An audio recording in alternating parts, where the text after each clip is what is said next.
What's up, everybody? Man, it's your boy, Mr.Dugas, coming at y'all with another live session, man. I'm still trying to get over this Philadelphia Eagles lost Sunday night to the Atlanta Falcons, man. It was a very entertaining football game, especially in that fourth quarter, man. Both teams just going back and forth with each other. Came down to the end, man. Atlanta converted a critical 4th and 3. Julio Jones took the ball, raced all the way down to the end zone for a touchdown. We get the ball back, man. Aguilar dropped the critical pass, man, but he made up for it on a 4th and 14. And, we just fell a little short, man. So that was a little frustrating. LSU took care of business against Northwestern State, man. Blew them out 65-14. The Braves are looking great, man. Magic number is down to 3 games, man, as we open up a 3 game set with the Phillies. It'll be nice to really clinch this division at home while we're home, against the Phillies, the team that everybody expected to win the NL East this year.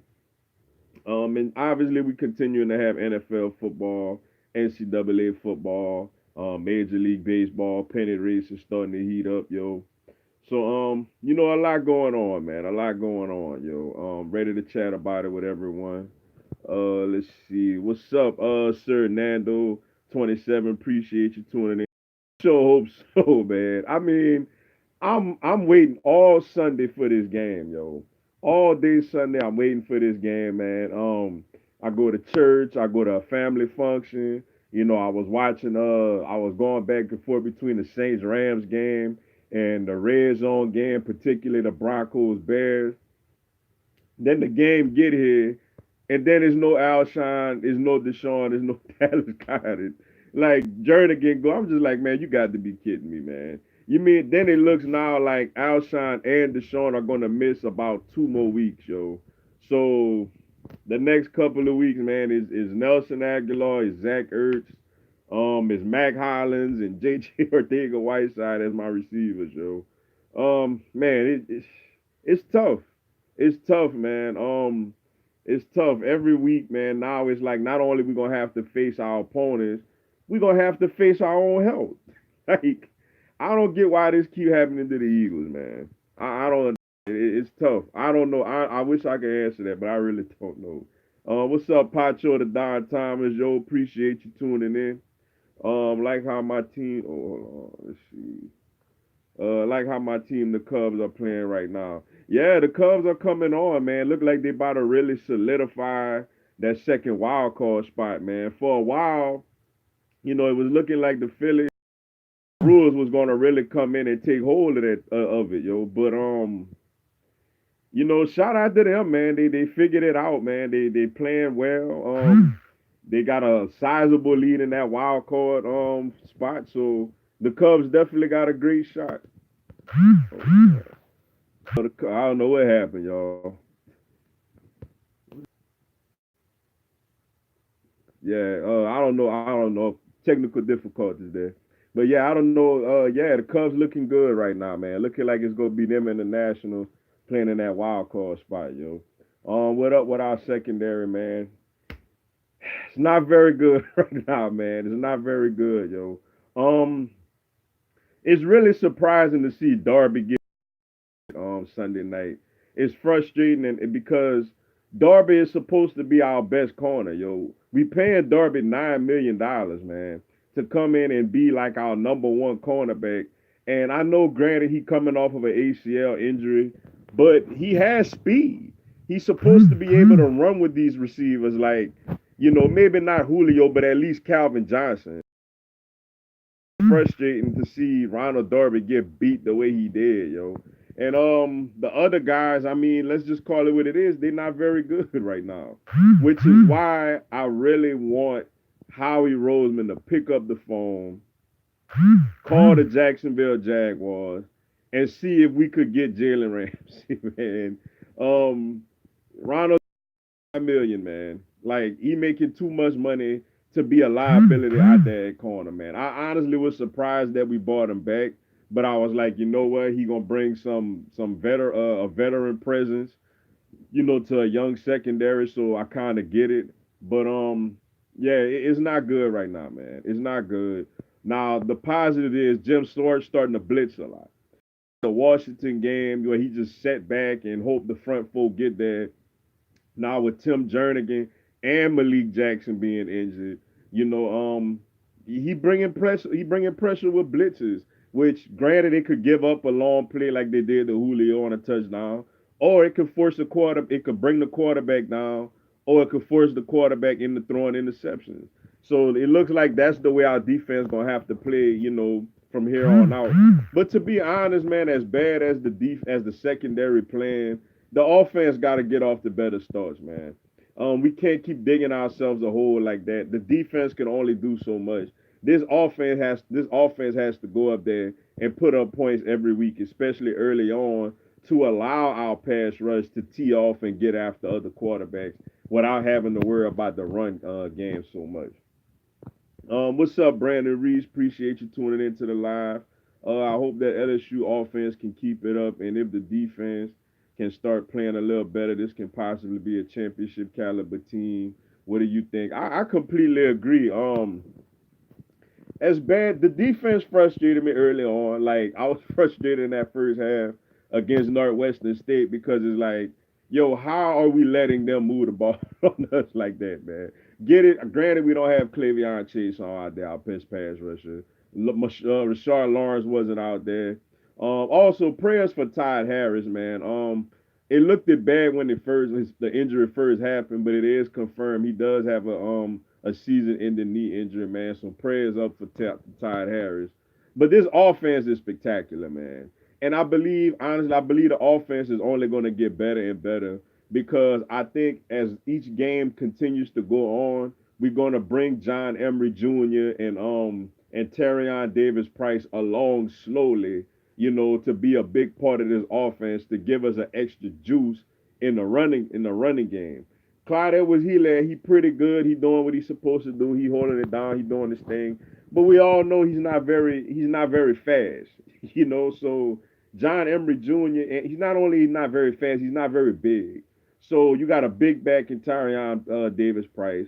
You got a speedster in John Emery Jr. to go along with a veteran like Clyde Edwards Hilaire, who I do think is a great running back out of the backfield catching the ball. So yeah, like this team is legit. This team is a championship contender, man. I do believe Dave Aranda will at least figure some things out as far as trying to create more pressure. Maybe we should blitz. Maybe we should blitz a little more, yo. Especially the linebackers, man. We should blitz them a little more. Make the quarterback make a quick decision and let our corners corner. They either gonna hold it down or get beat. But we can't sit back, man, in this zone or whatever we've been running trying to rush forward and giving the quarterback all day to throw and hitting big chunk plays on our secondary down the field. But I do think Dave Aranda will fix that, and I do think with this offense, we definitely are a championship contender team. What's up, Tiger Raven 18 2018? Appreciate you tuning into the live. I'm still laughing about the Giants picking Daniel Jones number 6. Yeah, I seen that, man. I actually laughed about that earlier, yo. Not only they took him number 6, man, they got him starting now, week 3. Like none of us thought that the Giants would have been, wise enough to at least throw the man out there this early. Me personally, I'm glad they doing it, man. It makes all the sense in the world. You gonna take a man in the top 10. Why you gonna sit him behind a quarterback that's clearly too old to play football on a team that's clearly not going to the playoffs? You might as well send him out there, yo. But yeah, it was hilarious. One of the funniest things I ever seen sitting there. I'm glad I caught it live, man. Seeing the Giants take Jones at number 6, man. That's still funny, yo. I don't care what Daniel Jones ends up doing him. I still say they could have got him at 17 instead of 6, yo. What's up, Malik Baker? Appreciate you tuning into the live like always. Let's see. What's up, Irish Panther? Appreciate you tuning into the live. You saw that Clemson Syracuse game. Amari Rogers had a monster game. I didn't see the game live, but I did see some of the highlights. I was watching. I was going back and forth. I was watching LSU Northwestern, and I was watching Florida Kentucky at the same time that Clemson Syracuse game was on.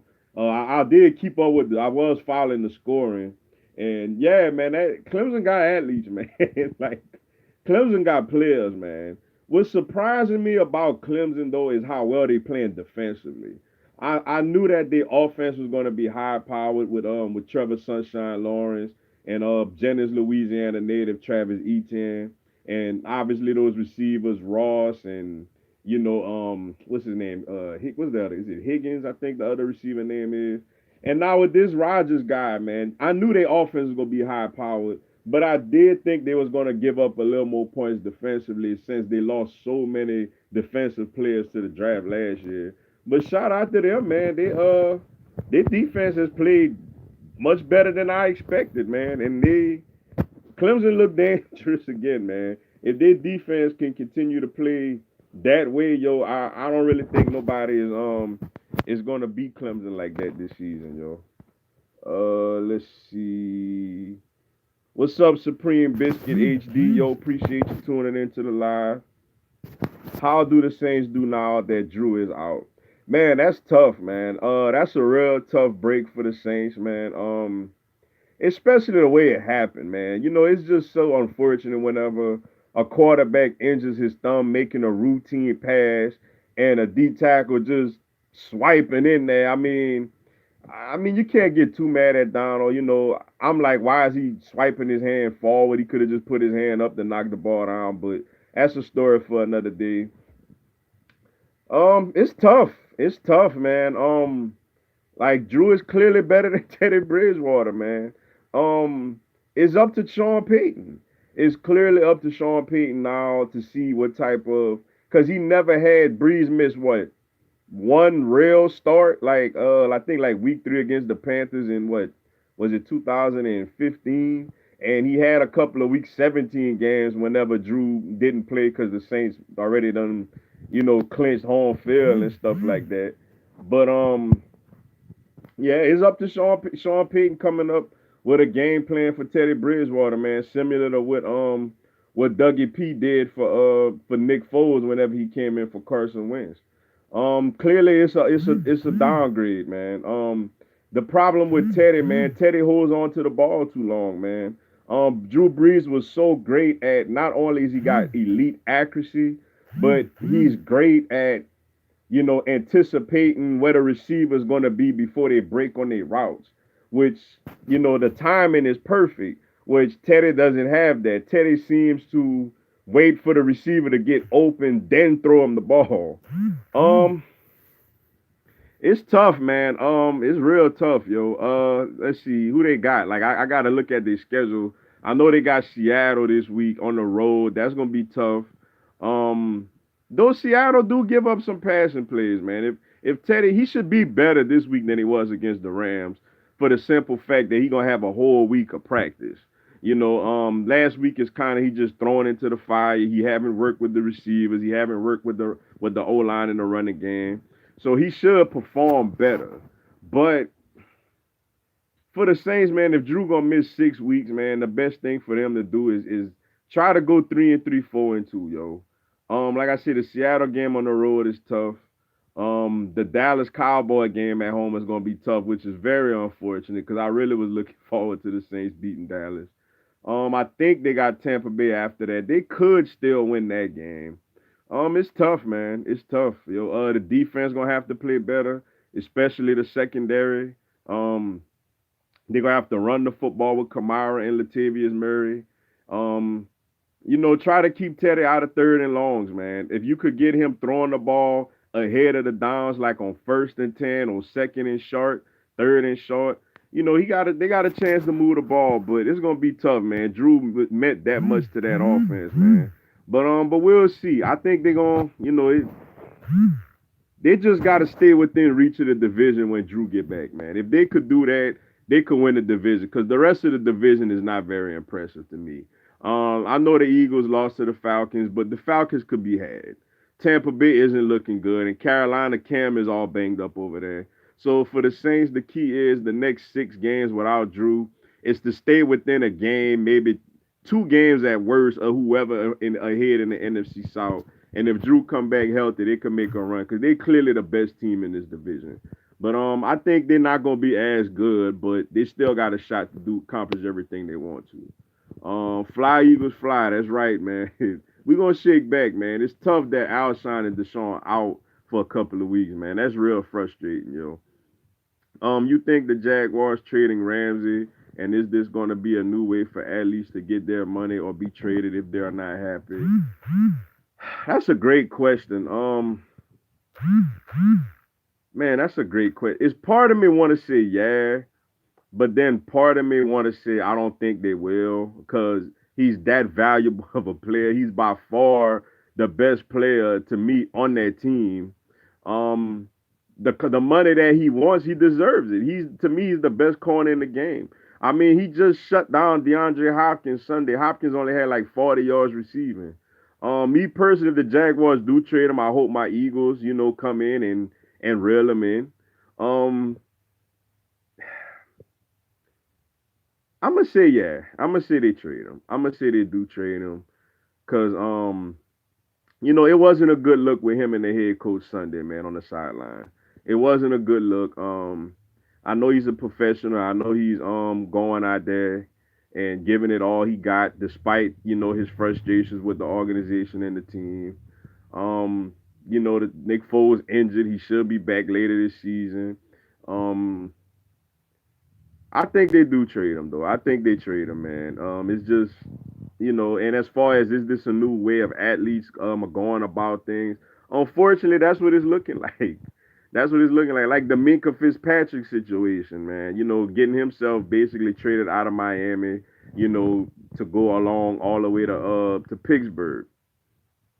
I think it is the way we going now, man. Especially when you have a great player on an underachieving team, that wants to get paid. I think this is the way a lot of athletes are going. But I feel like but that's for organizations that's not really good right now. That's for organizations that's really not winning or being poorly ran.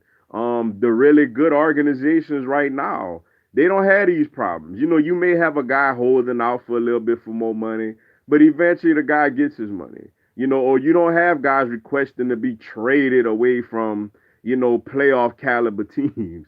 These are all the bottom feeder teams in the league that guys just don't want to be a part of. Guys are looking at it like to say, not only from a money aspect, but they're looking at it like to say, look, I'm very good. I'm in my prime. And you guys are not trying to win. You're not putting enough players around here to try to win.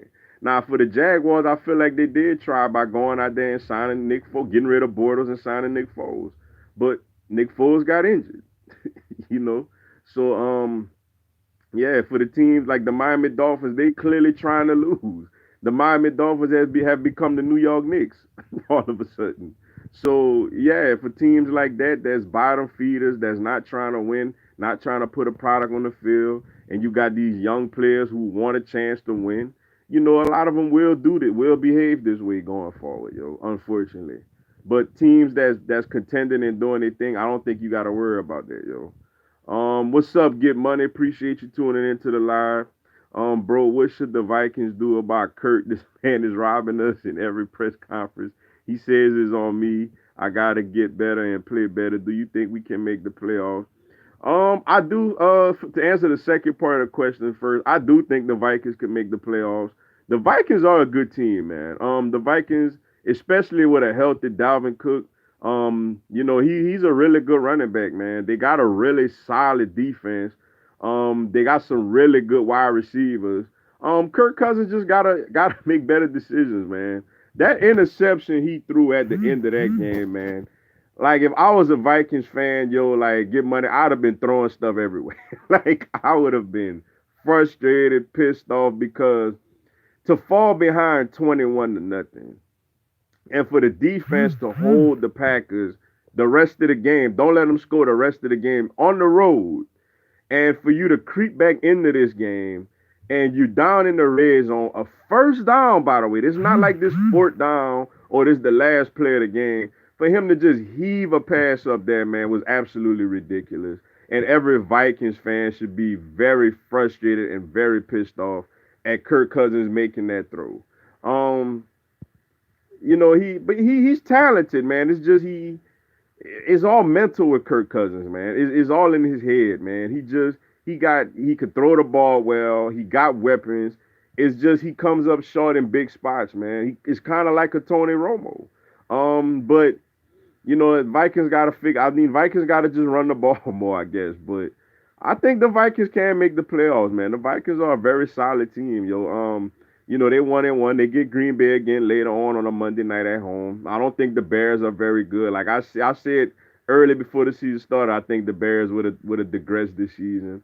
I don't think the Lions are very good, even though my Eagles play them this week. Um, well, let me not. Well, the Lions are okay. Let me say that they're okay. I just don't think they're as good as the Vikings or the Packers and the Bears. Also, I don't think. I think it's out of the Vikings and Packers for that division. Or if the Packers win that division, I think the Vikings got a chance. It's a lot of good teams in the NFC, man. So the best bet is to try to win that division, but I think the Vikings have a chance to make the playoffs. Um, poor Giants fans. Yeah, yeah, they they go we gonna see, man. They was all pissed off. They got Daniel Jones, and now he out there. They up there crying Eli this and that and that. Like I've been saying for years, man. I respect Eli Manning to the fullest as an individual. I respect the fact that he got two Super Bowl rings. That is not easy. But I always thought Eli was a little bit overrated than Giants fans made him out to be. You know, Giants fans just put him like me personally. I think it's laughable that he's being considered as a Hall of Famer and he has a career 500 record. You know, just off of two Super Bowls, man. Like, I mean, that's just me. That's me. But he gonna probably put him in there. He New York. He in New York. He won Super Bowls over there. But yeah, that's crazy. Like, they get the Daniel Jones show this Sunday, man. I'm curious to see how that's gonna look out there, yo. Let's see. What's up, Patricia Wilmar? Appreciate you tuning into the line. Bama defense has got to tighten up. We're spoiled and not ready for all these mistakes. I know they freshmen, but man, yeah. South Carolina was moving the ball a little bit on Alabama Saturday, yo. I didn't see all of the game, but I seen a little bit of it. Before the Braves game came on. Well, yeah. Well, I was going back and forth a little bit. Then I had to leave. But yeah, their defense got to tighten up a little bit. But I mean, Bama gonna be all right. Like, Bama gonna be all right, man. I think it had a lot to do with South Carolina was fired up. They was at home. They couldn't wait for this. They was ready for this game. They had a good game plan early on. And like you said, the fact that Alabama, a lot of their defenders are freshmen, and it's a good learning experience. They haven't been tested yet this season, yo. So this was kind of the first mini test for them, defensively on the road against a team that's really putting effort into moving the football. But they came up with stops when they needed to come up with stops. And that offense is just so dynamic, man. I mean, it's just so easy, man. Like, you got Najee Harris jumping over people and stiff arming people to the ground. You got, Waddle catching the slant going 80 yards without even breaking the sweat. I mean, you still got Judy. You still got Devontae Smith. I mean, they're gonna be all right. They're gonna be all right. And y'all all spoiled, man. Now, granted, it's not one of Bama's better defenses, just like with LSU. This not one of LSU better defenses.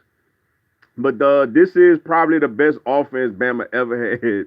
And this arguably can be the best offense LSU ever had as far as a statistical standpoint. Now, we've had better personnel, like with Jarvis and Odell and Hill and all them, but Bama, yeah, y'all a little spoiled, but I think Bama gonna be all right, yo.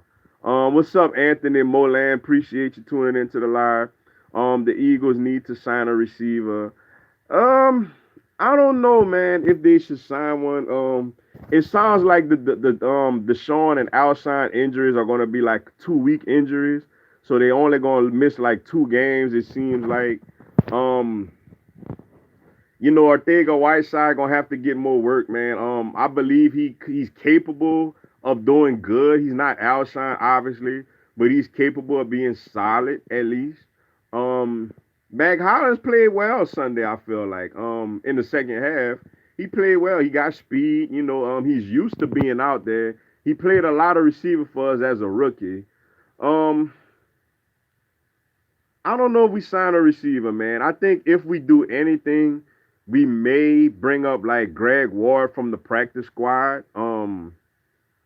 At worst case scenario, I don't think we go out there and sign somebody for the simple fact that now if this was long term injuries, then I think we definitely would. But the fact that the injuries seem to only be like a 2 week injury, I think we could manage 2 weeks with Aguilar, Hollins, and Whiteside out there with Ertz at tight end. We did bring up one of our tight ends from the practice squad to come in for Dallas Goddard, so Ertz don't have to play every snap at tight end. Um, it's frustrating though to see those guys go out, man. It's frustrating, man, because it's just like, man, I was so ready for that game Sunday, man, and it still ended up being a really good game. But it's like you just want your guys at full strength, man, and it's just aggravating and frustrating that we keep dealing with these type of injuries like every season, yo. If it ain't the quarterback, it's a defender or a wide receiver or somebody of that caliber, man. It's just really really frustrating. But I don't think we sign a receiver since the injuries are short term injuries. Which college football game are you looking forward to watching this Saturday? Man, like they got to see the last couple of last week. Let me say last week. To say last week was really a bummer as far as big time college football matchups. You got some really good games Saturday, man.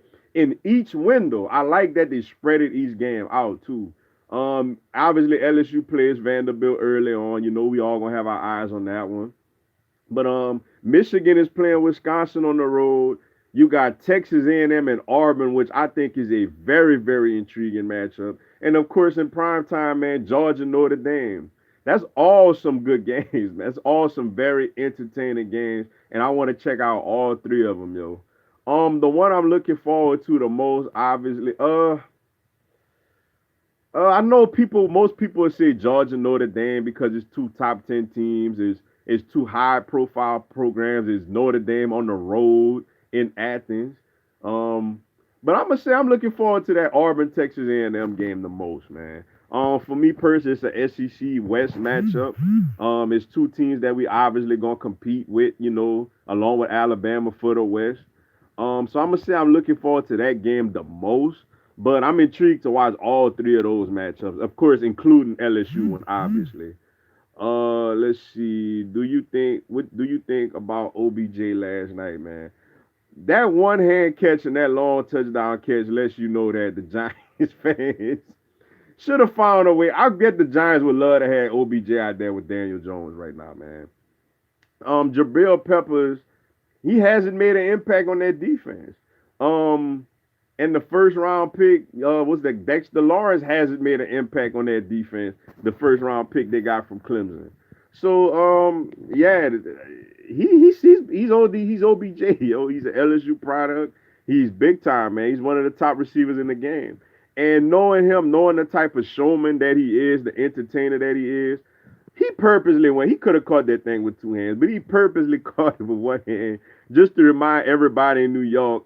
And he know everybody was watching that. Yeah, I'm still that bad man that left here, yo. That y'all traded away, to the Cleveland Browns. Yeah, he looked good last night, man. He did his thing.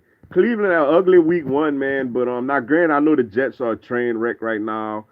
They have another quarterback, Trevor Simeon, go down now. But I think Cleveland are gonna really challenge Baltimore for that division, yo. OBJ did his thing last night, man. He looked good, yo. What's up, North? Appreciate you tuning into the live. Ramsey or Jamal Adams? That's a good one, yo. That's a real good one. I know they got reports Jamal Adams not got benched last night with the Jets, and he ain't happy neither. Like everybody just upset right now. But I didn't see that he requested a trade though. But if I had an option of either one of them, I love them both, man. But I'll go Ramsey for the simple fact that you know I I know McLeod isn't the greatest safety in the world, and I know Malcolm Jenkins is getting a little older, but man, Ramsey is just the. I think Ramsey is the best corner in all of football, man. Um, I know my boy Patrick Peterson got to say so in that also, but if I had a choice, I'd go Ramsey over Jamal Adams. But I really love both. If I could have, I wouldn't feel bad with either one of them though. I hope my Eagles go and get Ramsey. I hope so too, yo. He would fit perfect with this defense, man. coming in, being that number one corner, taking away receivers like Amari Cooper in the division. And we could have get him in soon. Devontae Adams next week against Green Bay. Green Bay. Go up against Antonio Brown when we play the Patriots. And then we could let everybody else kind of just do what they do, just roam around, try to jump routes and things of that nature, yo. I would love to get Ramsey. He definitely were the first round pick, man. I wasn't as hyped up about the prospects of Jadeveon Clowney, as most people were. But yeah, like I would love to have Jalen Ramsey on this football team. What's up, Jordan Campini? I know I'm probably pronouncing it wrong. I apologize. My Gators are going through some tough times right now. Anyway, we can get Burrow for a few games. No, you can't, man. Prayers to Felipe Franks, man. I was watching that game. I was going back and forth between the Florida, Kentucky, and LSU Northwestern game. It was a real bad injury, man. I seen it when it happened, and right when it happened, I knew it wasn't pretty. Um, Prayers for Felipe Franks, man. But let me say this, man. That other quarterback actually came in and looked better. Like to say he coming in with no practice with the first team against a difficult team on the road. I feel like Trash handled this business, man, and played really, really well. So I actually think Florida is all right, man. They found a way to win that game after Franks went down. I really thought they was gonna fall short, but they found a way to pull that game off, man. And I think Florida is okay, man. I think that other quarterback actually is doing a decent job. What's up, Jeff Mullen? Appreciate you tuning into the live. I think LSU's offense has been great so far. The only thing that worries me a little, oh, hold on.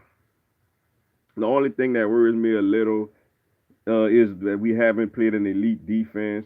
Plus, we haven't really established a running game. That's some great points, man. We haven't played a stout defense yet, and we haven't developed a running game yet.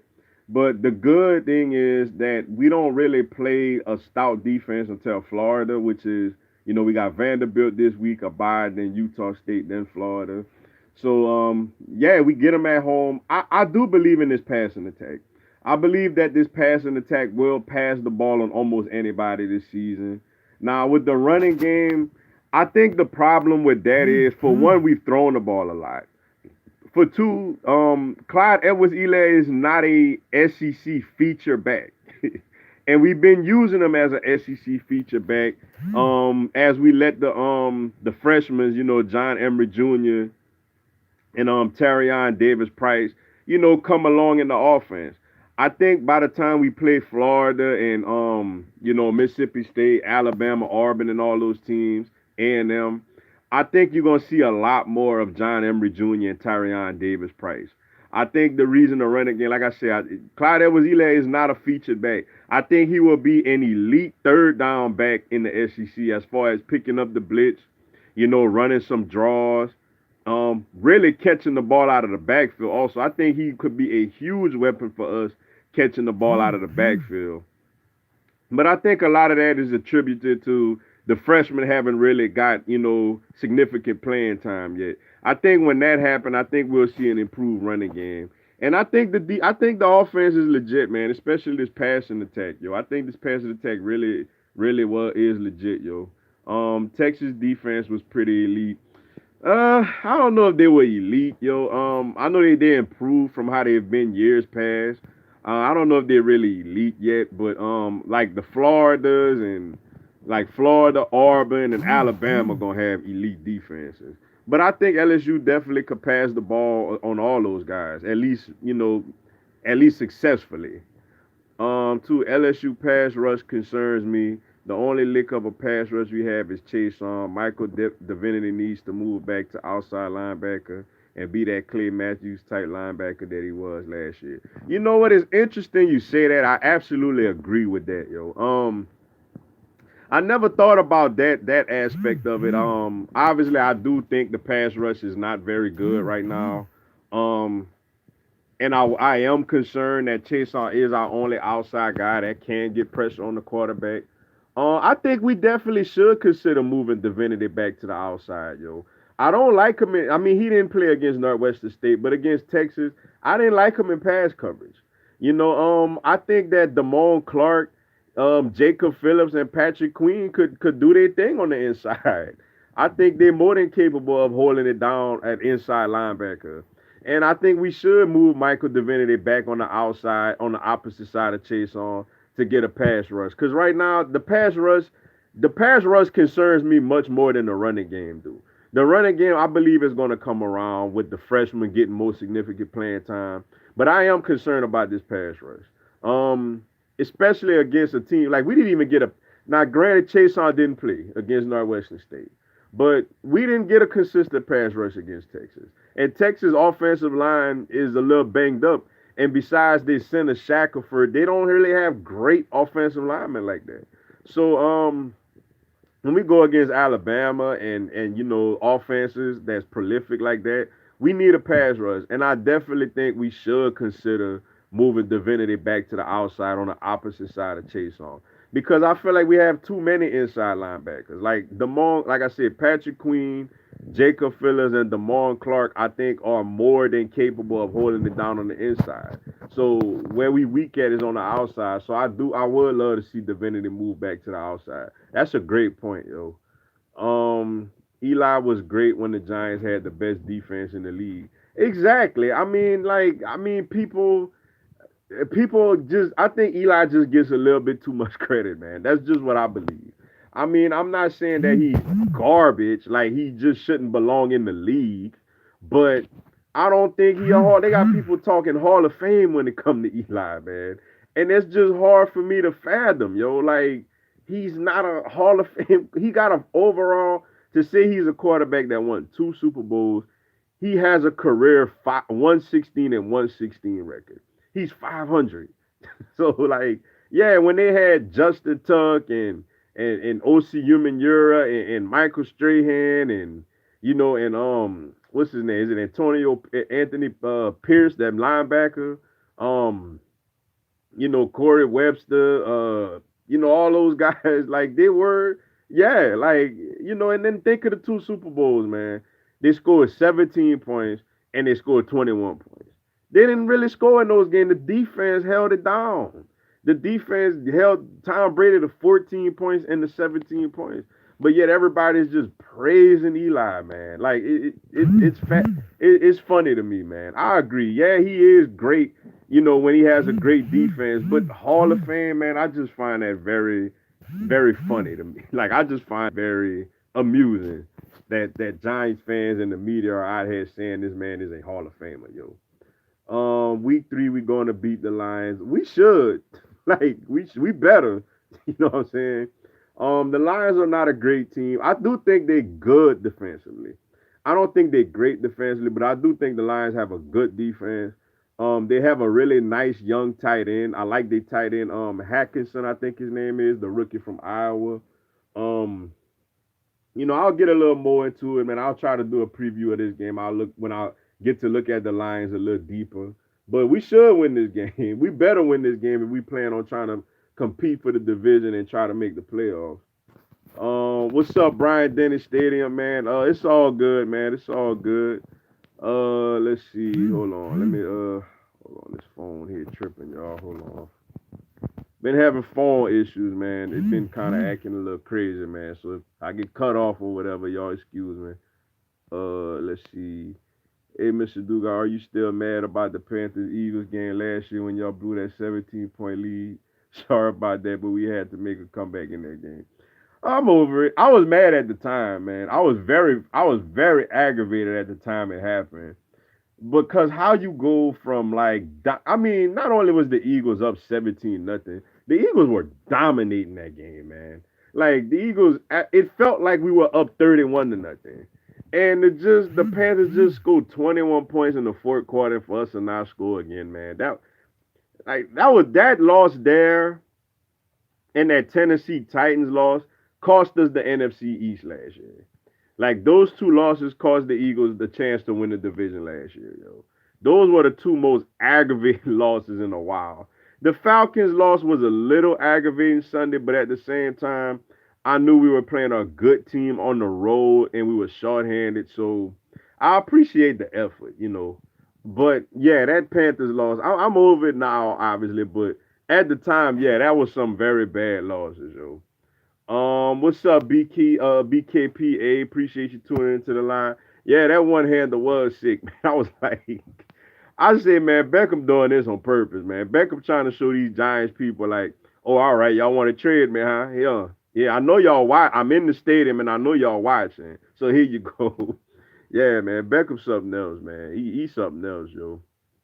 Who do you think needs to win that game more between Auburn and Texas A&M? That's a great question. Um, let's see. It's funny how in this game, how in this series, like the road team has dominated this series, yo. The road team has absolutely dominated this series. Um, if I had to say one of them had to win more, I'm gonna say A&M. I'm gonna say A&M needs this game more for the simple fact that you know, they both still got a very tough schedule ahead. They both gotta play Georgia. They both gotta play LSU and Alabama, obviously.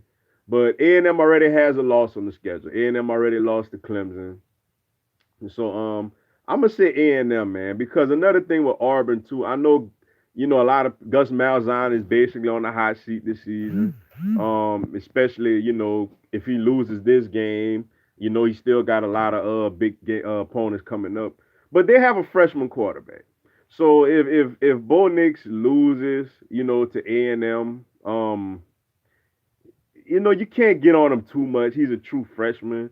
But A&M has an experienced quarterback in Kellen Mond back. So if Kellen Mond loses, to against a freshman quarterback opponent, I think it looks worse on A&M, especially considering they already have a loss on the season. So I'm gonna say A&M needs this game a little more than Auburn. Let's see. I feel that Saquon Barkley should test out free agency. If Giants don't turn the team around when his contract is up, don't want to see a great player be held back from a great bad organization. Yeah, that's similar to what happened to Barry Sanders. Um, I don't know, but the thing with Saquon Barkley is he don't he don't seems like that type of guy.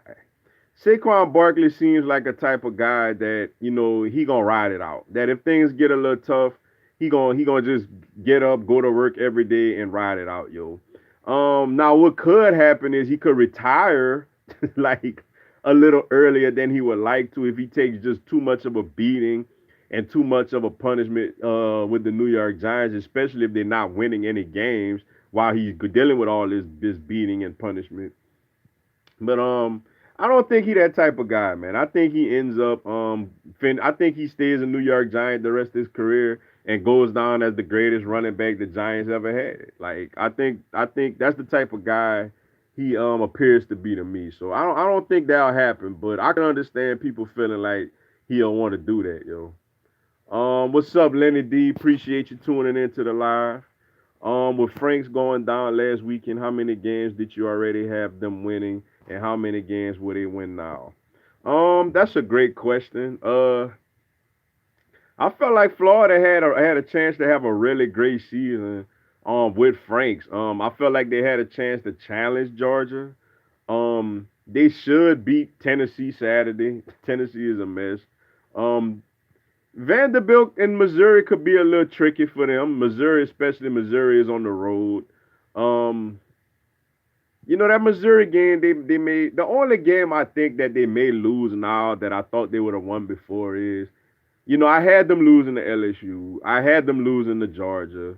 Um, I think they may lose one more game than I didn't than before. I think they lose that Missouri. I thought they would have go on the road and take care of Missouri. I think Missouri beats Florida now, yo. Since I think Missouri beats Florida now since Franks is out. But I'll say this though, when Franks went down, I thought they would have lose to Kentucky. So I gotta give them somewhat of the benefit of the doubt, man. That they that the guy looked better out there, man. The offense ran. I'm not saying he better than Franks. Obviously, if he was, he would have been starting most likely. But the offense just ran better once he got out there. Now maybe some of that has to do with Kentucky never game plan for him. It caught Kentucky off guard. But I think they lose one more game than I thought they would lose originally. I think now they'll with Franks, I thought they would have got by Missouri as far as the revenge factor from last season. But I think they still lose to LSU, Georgia. I think they lose one more game to Missouri because of the quarterback injury. Texas defense is horrible. Yes, it is. I agree. This week feels like a bye week for Clemson because we are playing Charlotte on Saturday before playing Mac Brown and UNC Tar Heels next week. Let me say this, man, about let me say this about Clemson, man. The rest of Clemson's schedule is a bye week, man. Like, let's just be honest, man. The ACC is terrible, man. The ACC is absolutely terrible, man. Clemson should be undefeated. Clemson should be undefeated going into the college football playoff. I felt like a lot of people felt like Syracuse had a shot just for the simple fact that the game was at Syracuse and Syracuse has played Clemson very, very tough the last couple of years. Obviously, that wasn't the case this season. I felt like the A&M game was tough for the simple fact that A&M has a lot of talent. I knew the game was at Clemson, but A&M has talent to at least make the game very interesting. But like now, Clemson gonna run over everybody in the ACC. The ACC, man. Like that, they gonna go into the college football playoff undefeated without even breaking a sweat, in my opinion. Frank seemed to be a bit too inconsistent. I believe Kyle is their answer. Dan is a good coach, but he made himself look like a clown, claiming he's an offensive genius, quarterback whisperer. I do think that the other quarterback ran the offense better. But to be fair to Franks, Kentucky didn't have a chance to game plan against him. So we're gonna see now. There's film out there on him now for these SEC defensive coordinators. So we're gonna see how he do. But Felipe Franks just was in. Well, he was inconsistent, man. He played great down the stretch last season. Their last couple of games in their bowl game, which it was a lot of hype around him coming into the season, and I thought he was gonna have a good season. But in that Miami game, man, I was like, you know what?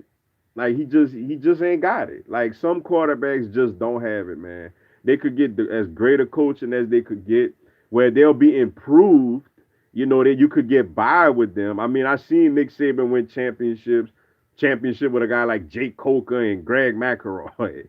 You know what I'm saying, and get to a playoff with Blake Sims. So I mean, yeah, like the offense ran better with the other guy, but there's film out there now. I do think Dan Mullen is a very, very good offensive coach. I still think he is, even though Franks haven't reached, those heights that a lot of people would like to see him reach, especially Florida Gator fans. But I do think that he's still a very, very good quarterback coach. And we're gonna see what this young guy out there calling the rings now. What's up, Dominican 1844? Appreciate you tuning into the live. Talk about Daniel Jones. I'm gonna say this about Daniel Jones, man. Obviously, if anybody who been following the channel, I went live during the draft, and I thought the Giants was gonna take Dwayne Haskins or Josh Allen, and I found it hilarious that they took Daniel Jones at the sixth pick. And a lot of Giants fans felt the same way because they was pissed off. There was a lot of videos streaming out there with Giants fans being heartbreaking and furious. Um, I can't read too much into the preseason because it's preseason. Nobody's game planning for him. Nobody's really throwing anything at him. So, I'm not gonna sit here and say, oh, he looked great in the preseason, so he's gonna look great in the regular season. But I'm gonna say this though. I feel like the Giants made the right move, man. Eli Manning not gonna get this team nowhere. And he's old and he's not great anymore. So I think it's time to for them to put Daniel Jones out there. I'm curious to see how he do, yo. He has an opportunity to succeed. With me, the thing is, I'm not saying that I think Daniel Jones is going to be completely awful. The thing is, I thought it was a bad decision taking him with the number 6 overall pick when the Giants could have took him 17. But I'm curious to see how he do. Obviously, he has a great running back in the backfield with him. The kid has some talent. He's very, he's mobile. He has a good arm. He's a smart kid. So he has a chance to succeed. Now, I don't think he's with the right head coach. I don't think Pat Shermer is much of a good head coach. So we're gonna see how that play out, yo. But yeah, I think I think if Giants, I think Giants fans should be excited, because now you get to see the future.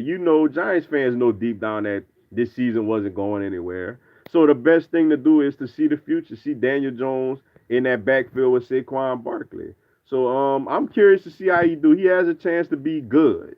I'm not saying he's gonna be great, but he has a chance to be a good quarterback with all that experience he's gonna get from this season, yo. Let's see. Go Falcons. You had to go there, did you? That's all right, man. That's all right. The Eagles gonna shake back. Texas A&M. Yeah, they got a big one. They got a big one. They got a big one with Auburn Saturday. I'm looking forward to seeing that game. And I think that game is more important than A&M, man.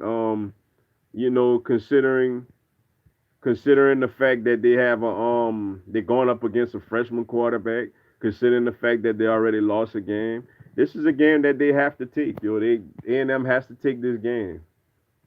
What's up, Dwayne RTR? Appreciate you tuning in.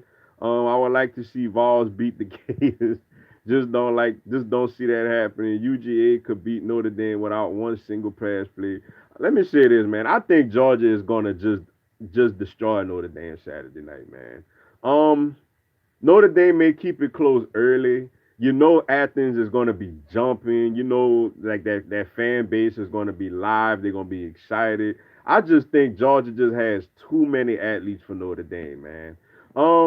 And I watched that Notre Dame Louisville game closely just to see how Notre Dame was going to be this season after them just basically falling on their face in the playoff against Clemson, and really their last few big opportunities against really talented football teams. And if Louisville did not have fumbleitis that night, Louisville could have pulled off that upset, man. Louisville only had like 3 or 4 athletes, and Notre Dame couldn't contain them. Notre Dame couldn't deal with Louisville's speed. For Georgia, everybody runs like that. Yeah, you got to deal with Swift coming out the backfield with all that speed. You got to deal with these young, very fast and talented wide receivers. And it's on the road. I just think that Georgia is going to beat Notre Dame by double figures, man. If Notre Dame loses by one possession or happens to win this game, I will be completely surprised, yo. I agree with you. I think Georgia is going to really run them out of there, yo. Someone please sneak up on Clemson. I want to take number one back. You could forget it. Like you could forget it, man. The one challenge Clemson had left was Syracuse, and you seen what they did to them, man. The ACC is not very good this year. We all know what's going on with Florida State. You seen Boston College. Shout out to Les Miles, man, and Kansas running over Boston College. They already beat Georgia Tech, and Georgia Tech went on and lost to the Citadel, of all people. Virginia Tech nearly lost to Furman. Miami, even though they improved, they don't have enough firepower offensively. Virginia is a decent team. Virginia got nice corners and stuff like that. They're decent, but I still don't think they could play with Clemson. Pittsburgh, like none of these teams beating Clemson, man. Clemson is gonna walk to the college football playoff undefeated and ranked number one. So if Alabama want number one back, they're gonna have to beat Clemson in the playoff, man. Um, I gotta ask you, tougher conference, SEC or as Big Ten or Big 12? You trying to see? Either way, SEC is the toughest conference, man.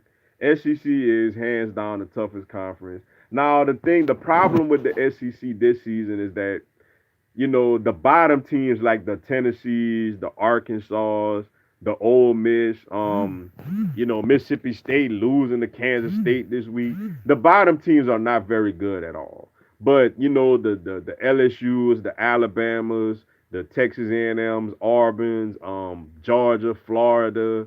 Missouri's even a solid team, man. Those teams are like very capable. So like I say, the SEC is a little tougher, yo.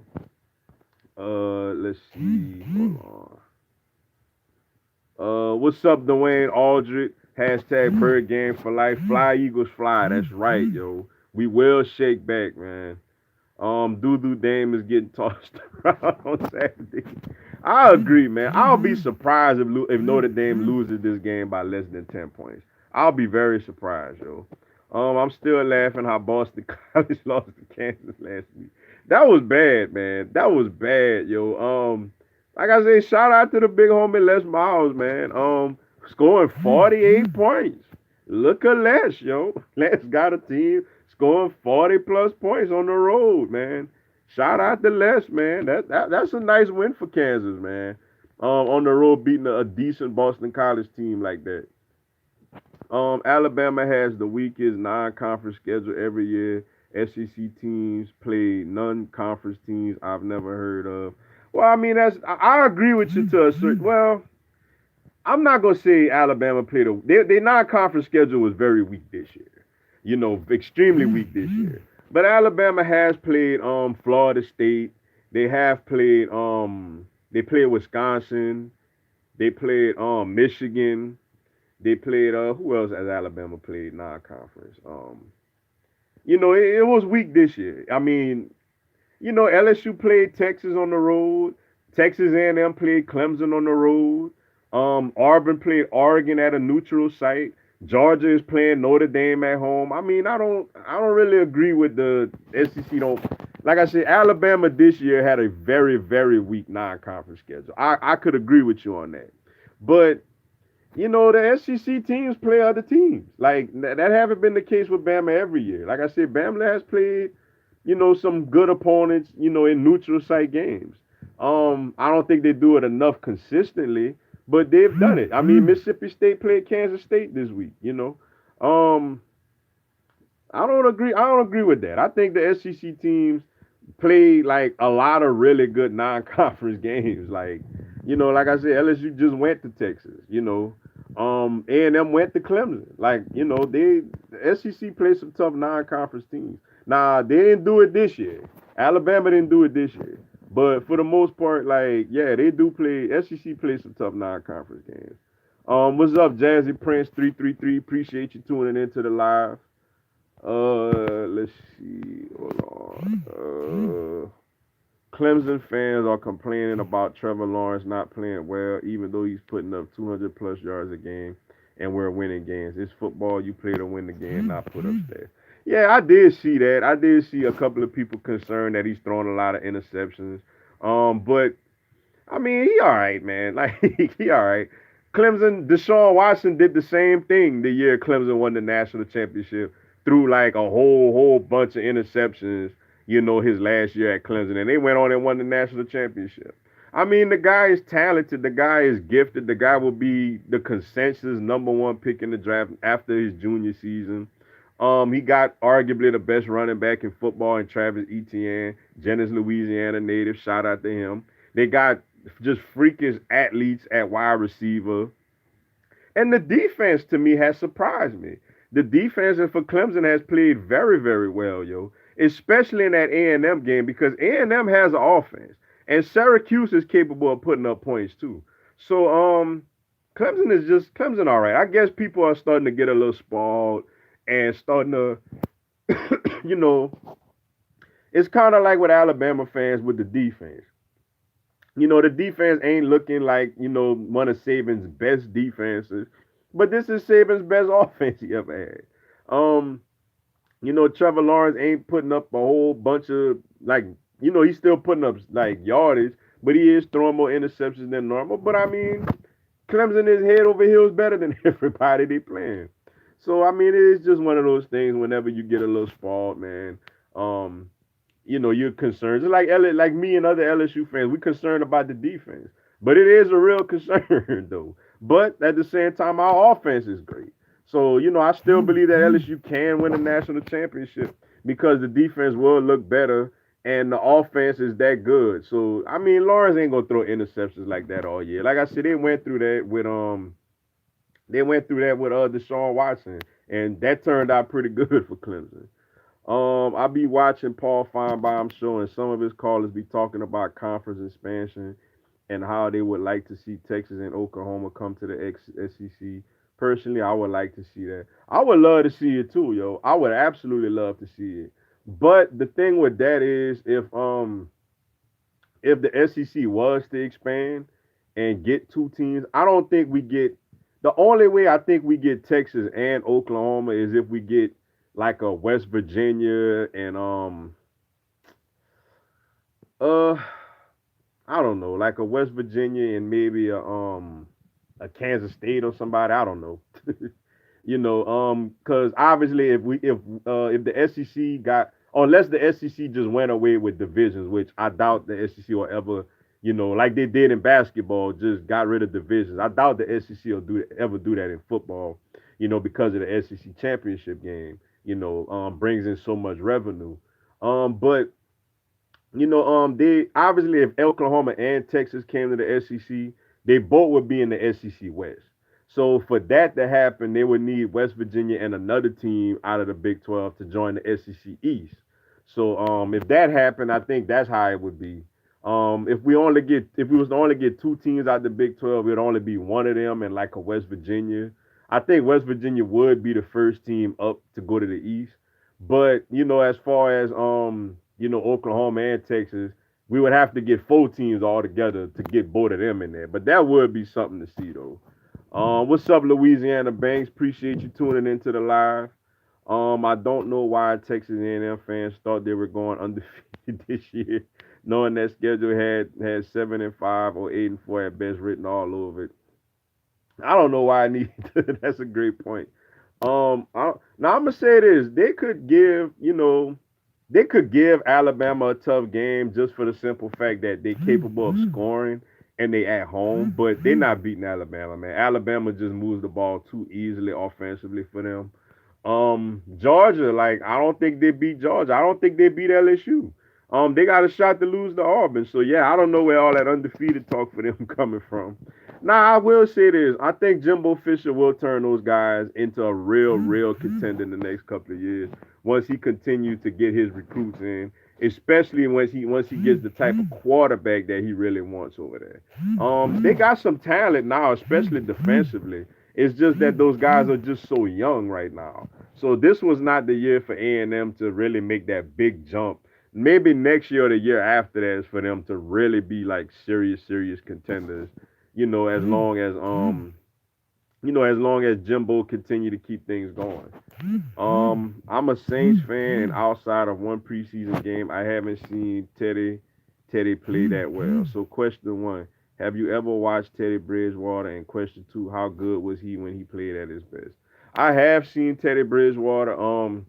I seen him a lot. He looked great at Louisville, yo. When he was in college, he looked very good at Louisville. It's funny because Teddy has come a going into Teddy's last season. Teddy was projected like after that Sugar Bowl game against Florida where he just completely destroyed Florida defense and was able to get Charlie Strong a head coaching job at Texas. Um, he was projected like the number one draft pick going into that season.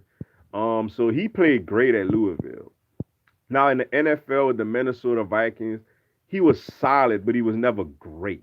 They won the division, they went to the playoffs, lost a game against the Seahawks that they should have won. The kicker just missed like a 20-something yard field goal to win the game. Um, then he had, of course, that unfortunate injury in practice, which was crazy. He was just walking or jogging and just had a devastating injury. I like his story, yo. I like where he came from. I like what he's dealt with, what he's overcome. I think it was a couple of years ago when he finally was active for a game and backing up Case Keenum, and you could have see how emotional he was on the sideline against Washington. And I felt good for him. I root for Teddy. Teddy is somebody I root for. Um, he's a backup though. Teddy is capable of being a solid backup quarterback. He's not a really good, starting quarterback in this league. Even at Minnesota, they won games, but they had a solid run game with Adrian Peterson and a great defense. If you got a great running game and a great defense, Teddy could be successful. And the problem right now, with the Saints is that they played well the first half against the Rams defensively. They had the unfortunate, bogus, incomplete pass, which should have been a Cameron Jordan touchdown. But he's no Drew Brees, man. Like Saints fans are gonna be upset because he's no Drew Brees. Um, he's a decent backup, but he's not gonna run that offense to the prolific efficiency that Drew Brees runs the offense. Now, if the Saints could play good defense and get a good running game to go along with him, he'll do very good with play action passes. It's just Teddy struggles whenever it's third and long and he has to make reads, go through his progressions, and get the ball out of his hand quick. He struggles with that because he holds on to the ball. He doesn't have the biggest arm in the world. But if you could get Kamara and Latavius Murray going in a run game and use play action fakes and let him throw some seam shots to Jared Cook or some comeback routes to Michael Thomas and Ted Ginn and those guys, you could win with him. I expect him to play better this week for the simple fact that, Sean Payton knows he's the starter and he's going to put a game plan in for him to run the offense. The preseason coaches don't really open up the playbook like that. And against the Rams, I mean, it was a situation where, he got thrown into the fire. He didn't really practice with the ones all week. So he's practicing with the ones this week. I think he'll do better. The thing with Teddy is he got to keep the Saints in contention for the South for when Drew Brees come back. Right now they're 1-1, but Atlanta's 1-1 and Tampa Bay is 1-1. Carolina 0-2. Nobody's gonna run away with the division. So if Teddy could keep the Saints like to within a game when Brees come back, the Saints will be good. But to answer your question, Teddy was great in college. Was coming into the season as a number one draft pick was a first round pick. And he was okay at Minnesota. He plays best right now when he has a solid running game to go along with him, so he could use some play action passing. Let's see. Hold on, hold on. Hold on. Let's see. Uh, let's see. What's up, Jermaine Dunbar, Trucking ICC? Go Falcons. Yeah, yeah, yeah. Good win. Y'all got that. Y'all got that. I have one Clemson, two Georgia, three Alabama. Alabama needs to run the ball more effectively, stop the run better, and pass protect better. We have our eye on postseason freshmen need to step up. I mean, Alabama, it wasn't a great defensive performance, but I mean, I still would put Alabama number two right now because well, they both haven't really been really tested yet. Now let's see how Georgia does against Notre Dame Saturday, which I think Georgia should really run through Notre Dame Saturday. If Georgia does that, then Georgia, if Georgia wins convincingly over Notre Dame, then I think Georgia, you can make the argument that right now you would at least rank Georgia number two. But Alabama's gonna be all right, man. They just their offense is just so prolific, man. Their defense not gonna get a three and out or an interception every possession like they used to. So they gonna be all right. Let's see. Every SEC team plays some big time teams just about every year. The SEC gets criticized for playing cupcake games just like other conferences do. I think people just be jealous of the SEC at times. I agree, man. I agree. The SEC does play tough non-conference games. It's just that they seemingly always win them. I mean, LSU played Miami last year. Miami, I mean, granted they finished off being terrible, but coming into the season they had all the hype with the turnover chain. They went to the Orange Bowl. They was preseason number 8. And LSU just completely took them apart. Like that's not LSU fault that they were overhyped. LSU played them. Auburn played Oregon. Alabama played Florida State a couple of years ago, and Florida State was a top 5 preseason team. A&M played the number one team in the country in their house. So I mean, I don't know where that come from neither, man. The SEC does play some really good out of conference teams. How about how about those Falcons? I mean, they won. Now, granted, honestly, Matt Ryan got to play better than he played, man. If I'm a Falcon fan, I'm concerned. I'm happy with the win But at the same time, I'm concerned because I don't feel like they run the ball effectively enough with Devontae Freeman. Trust me, I know I got him on my fantasy team. And Matt Ryan is too careless with the ball at times, man. But and defensively, they gave up a touchdown to Aguilar. He just didn't catch it. To say that Eagles out there without their top two receivers, the Eagles had no business being in that game.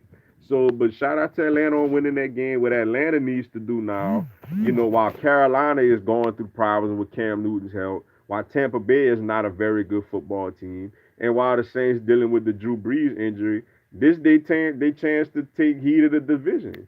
If they don't have a 2 game lead in the NFC South by the time Drew Brees returns, the Saints are still going to win the NFC South. So for Atlanta, they need to be more focused on that. You know what I'm saying? If we can do that, I don't see us losing to Georgia. I think Georgia will get us next year. They ain't got enough firepower. They got only one great running back, and I don't see Fromm beating us. I mean, we'll see. It's a long way away. Um, Georgia could move the ball on Alabama, man. The problem is, I don't know if Georgia could stop Alabama. So we'll see. That'll be an interesting matchup. What's up, IG Missy Fit? Appreciate you tuning in. Bama winning it this year. I mean, we'll see. I feel like LSU have a shot to beat them. Now I am concerned with LSU's ability to rush the passer.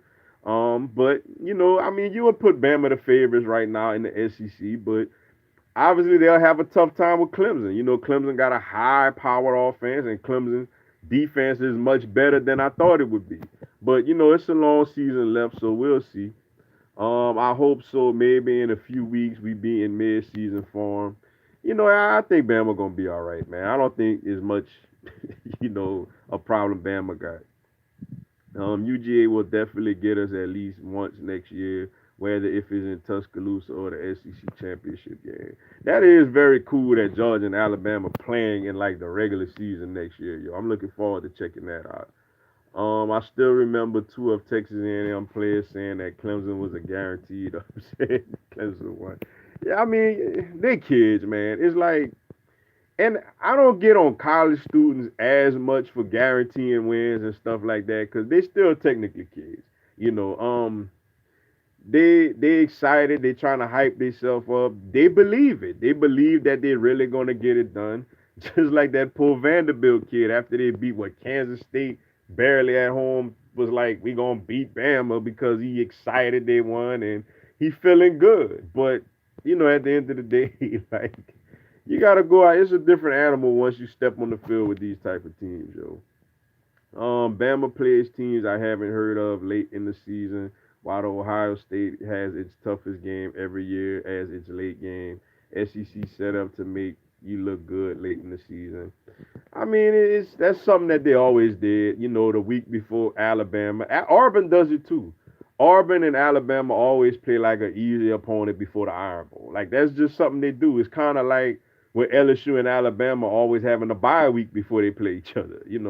Um, I mean, I don't know. Like I said, this year I agree with you that Alabama had a very weak non-conference schedule this season, but that haven't always been the case. Yo, Alabama has played somebody. Now, the one knock I will say on Alabama is this, as far as scheduling, which I've talked to an Alabama fan, and he told me that Saban said that nobody want to schedule him. I don't think Alabama do play enough home and homes though. They do play a lot of these teams like at neutral sites where it clearly is a pro Alabama fan crowd. The last home and notable home and home Bama played was like Penn State, I think in 2010 and 2011 you know. But besides that, they haven't played no home and homes, man. I know LSU has a home and home, right? Obviously, right now with Texas, they have a home and home coming up. I think with UCLA, they have a home and home. Even though it's kind of years from now, they have one with Clemson. That's the only knock I have with Bama that they haven't been playing home and homes. But the Alabama guy told me that nobody want to schedule them like in a home and home, which I think is crazy because it's like I'd rather play Alabama in a home and home than to play them in a neutral site game, which is basically a home game for Alabama. If I'm gonna give you a home game, I'd rather get one in my stadium also, yo. Ohio State has nobody though. Will Colin Kaepernick get a call from a team that needs a QB? Unfortunately, man, I don't think he will. I just think with everything going on with with the owners don't want the distraction, to their team. They don't want the fans turning. Fans are going to turn on him. You know, and he hasn't played in a while, man. So that's the negative thing with that. I think personally he deserves a shot to play. I don't feel like I understand people feeling some type of way with him taking a need to against the country, but he came out and said that's not why he did it. He didn't do it to disrespect the national anthem. He did it to stand up for a cause that not many people standing up for. And not to mention that, I go to high school football games, I go to college games. Not everybody is standing up holding their chest on their hand on their chest when the anthem come on, man. I'ma just say that, you know. But I think he deserves a chance, but will he get one? Unfortunately, I don't think he will. Um, let's see. Hold on. Went down a little too far. Let's see. Uh, let's see. SEC has three good teams.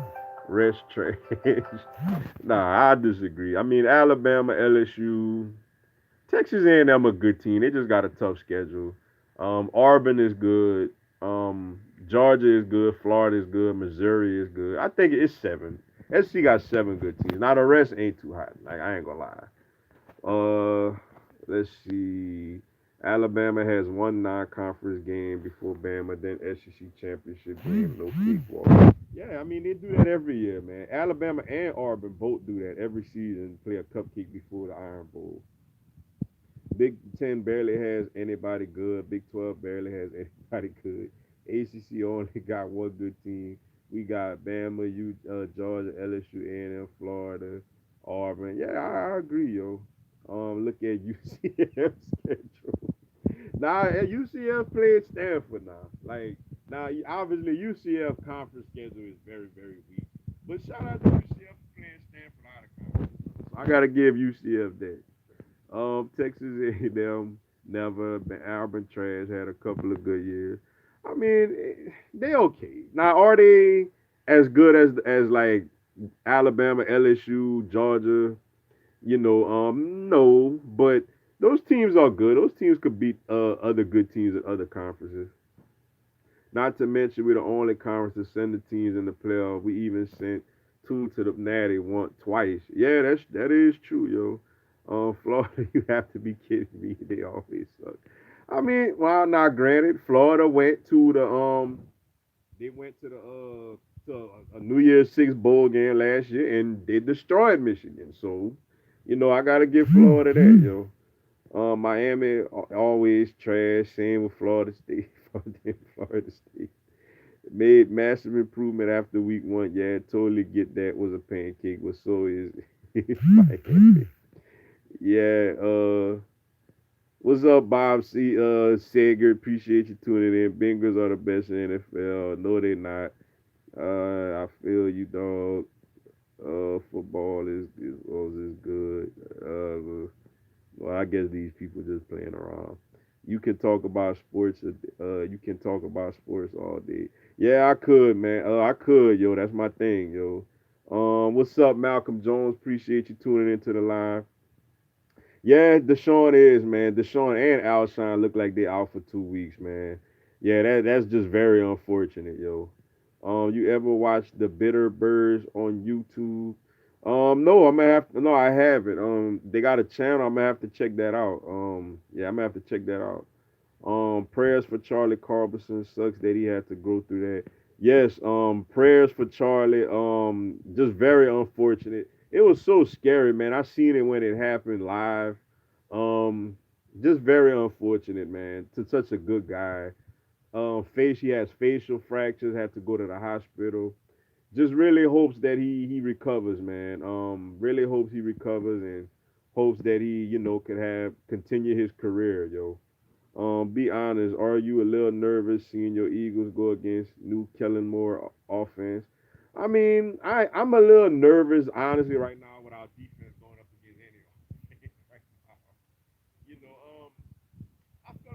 Dallas will move the ball on us a little bit. I mean, they got a good offensive system and they got good personnel, you know.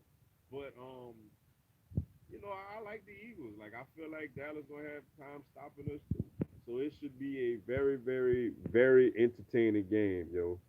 But yeah, I'm about to roll out, y'all. Appreciate y'all tuning into live. Gotta watch this Braves Phillies game as our Braves are on it. Magic number is down to 3 with the Nationals losing to the Cardinals last night. Appreciate everybody tuning in. I'm gonna let y'all know throughout my videos during the week if I'm gonna go same time or if the time gonna change. I'll let y'all know. Y'all keep up with the videos during the week. Appreciate everybody tuning in, man. And if you're a subscriber, I greatly appreciate the support and the love that y'all give me each and every week on the live and with my videos throughout the week. And if you're not a subscriber yet, man, go on and subscribe to the channel. I'm gonna have good content throughout the year. Y'all have a blessed one. I'll check up with y'all later, yo. Peace.